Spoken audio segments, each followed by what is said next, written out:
Mga kabida, isang magandang oras po sa lahat at welcome po sa aking channel. Eto po, akala ko po patay na po itong impeachment laban ho kay Vice President Sara Duterte, ano? Mga kabida, pilit pong binubuhay po ngayon. Okay? Isa po sa mga mababatas po mga kabida sa House of Representatives, gusto hong ituloy po itong impeachment trial po, ano? Laban ho dito kay Vice President Sara Duterte, kahit na po ibinasura na po ito mga kabida ng Korte Suprema, ano? At ng Senado, ano po. Okay? Yung kanya hong dahilan po dito mga kabida, dahil daw sa naging survey po ano ng Okta Research kung saan po 80% po mga kabida no ng mga Pilipino pabor daw dito ho sa impeachment trial po ng Vice Presidente. Eto, babasahin ko lang po ano ito hong article po ng ang Masang Pilipino ano mga kabida. 80% ng mga Pilipino pabor umano sa impeachment ni VP Sara ayon kay Rep. Jokno. Okay? Nanindigan si Akbayan Party List Representative Chel Jokno na malakas ang panawagan ng publiko na ituloy ang impeachment complaint laban kay Vice President Sara Duterte kasunod ng resulta ng isang Okta Research Survey na nagsasabing halos 80% ng mga Pilipino ang pabor dito, ano, mga kabida. Ayon kay Jokno, malinaw ang sentimento ng mamamayan na dapat harapin ng pangalawang pangulo ang mga isyong bumabalot sa kanya. Okay? Ito po yung sinabi po ni Jokno po mga kabida, no? Ang mahalaga ngayon, matuloy ang impeachment complaint laban kay VP Sara Duterte. Katulad ng 80% ng mga Pilipino, naniniwala tayong dapat siyang managot sa kanyang pananagutan sa bayan. Ani Jokno, ano?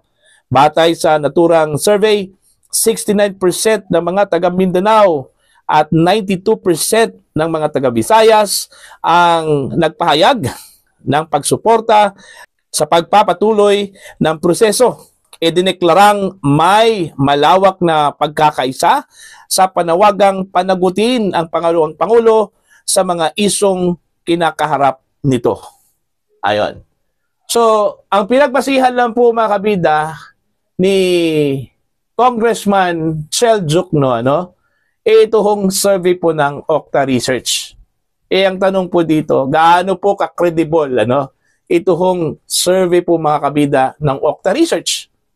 Alam naman po natin na ang Okta Research po, meron pong bad perception po, ano, mga kabida, mula sa mga kritiko po ng administrasyon, ano? Na ito daw ay may kinikilingan at yung kanila hong leaning daw mga kabida, ito hong administrasyon. Kaya nga ayon po sa mga kritiko po, ano, mga kabida, halos po na mga survey po mula sa Okta Research ay pumabor po mga kabida sa Marcos administration, ano? Yun yung kanila hong impression po, ano, mga kabida. At pangalawa po, ito hong sinasabi po ni Congressman Jokno mga kabida, no, na 69% mula sa Mindanao, ano, na mga kababayan po natin ang gusto hong ituloy ito hong impeachment trial laban ho kay Vice President Sara Duterte. Ako personally, hindi po ako naniniwala po doon. Bakit? Alam naman po natin, ano, na ang Mindanao po, Duterte country po yan. Okay? Ako mismo, alam ko, kasi taga Davao po ako. Ang Mindanao po mga kabida, Duterte country yan. Halos mga surveys po mga kabida, whether it's performance, it's trust or approval ratings, ano, mga kabida, ano, ng mga matataas sa opisyal po ng ating bansa, ano, Mindanao always favors the Dutertes. Malinaw po yun. At dito ho sa survey po ng Okta Research, sinasabi ho nila na malakas po ang panawagan po ng mga tao sa Mindanao na ituloy ito hong impeachment trial. I don't think so. Kaya nga, hindi po ako naniniwala dito ho sa survey po ng Okta Research. At yung sinasabi po nilang 92% na kagustuhan po ng mga taga-Visayas, gusto po nila ng impeachment trial ni Vice President Sara Duterte. Hindi din ako sold po doon, ano? Kasi alam naman po natin, ano, na yung biliwik po makabida ng mga Duterte, hindi lang po sa Mindanao, kundi sa Visayas. malinaw po sa latest survey po makabida ng pahayag na inilabas ngayong araw lang po, na ang pinaka malaking bulk po makabida ng suporta, okay, ng mga Duterte is sa Mindanao and Visayas po. Okay? So, paano po natin i-reconcile yan? Yung 80% ng mga Pilipino, mga kabida, ipabor po doon ho sa impeachment trial po ni Vice President Sara Duterte. Paniniwalaan ho ba natin ito ho si Congressman Jokno po, mga kabida? Unang-una po, ibinasura na po yan, mga kabida, ng Korte Suprema. Diniklara na po na unconstitutional po makabida ang impeachment complaint na inihain po ng House of Representatives laban ho kay Vice President Sara Duterte. At ang Senado naman, inaksyonan po niya ito hong desisyon po ng Korte Suprema, inarchive po nila makabida dahil po naniniwala po ang Senado, majority of the senators, na sundin dapat yung desisyon po ng Korte Suprema. Okay?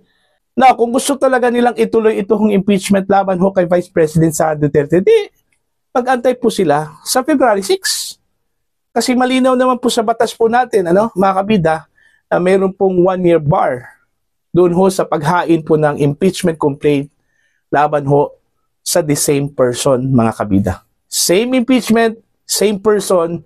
Pag once naibasura po ito, mga kabida, kailangan po nilang mag-antay po ng 1 taon. And this 1-year bar rule, applicable po ito, mga kabida, sa case po ni Vice President Sara Duterte.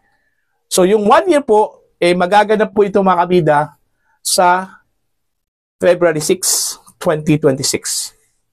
Kaya kung gusto po nilang ituloy ito, okay, maghain po sila ng impeachment complaint. Okay, bagong impeachment complaint, mga kabida, okay, laban ho kay Vice President Sara Duterte on February 6, 2026. Huwag na po nilang gisingin pa, Huwag na po nilang hukayin pa po, mga kabida, yung naunang impeachment complaint na inilibing na po, ng Senado. Kasi baka naman po madisturbo yun, mga kabida, at baka magbabalik yung kaluluwa po doon ho sa impeachment complaint na inilibing po ng Senado. Matapos pong idineklara po, makabida, ng Korte Suprema na unconstitutional po yung reklamo na yon. Okay? Now, umaasa na lang po tayo, makabida, na yung survey po ng Okta Research, totoo po yon, na nanggaling talaga yun, makabida, mula sa mga tao sa Mindanao at sa Visayas. Okay? Baka naman po baliktad po kung ibang survey firms po ang magso-survey po doon, mga kabida. Okay? So, kung ganun yung kanila hong resulta po ng survey, wala ho tayong magawa.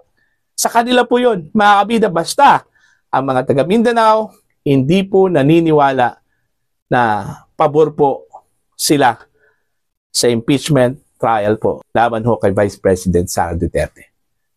Sa Mindanao kasi, mga kabida, ay hindi na po yan matibag yung suporta po, mga kabida, ng mga taga Mindanao kay Vice President Sara Duterte. Simula pa doon ho sa ama, kay dating Pangulong Rodrigo Roa Duterte. Never ho na nag-traitor po ang mga taga Mindanao sa mga Duterte. Siguro meron pong mangilan-ngilan po dyan, yung mga politiko, kung saan po ay kinukumbinsi po nila yung kanilang mga constituents, pero hindi po lahat.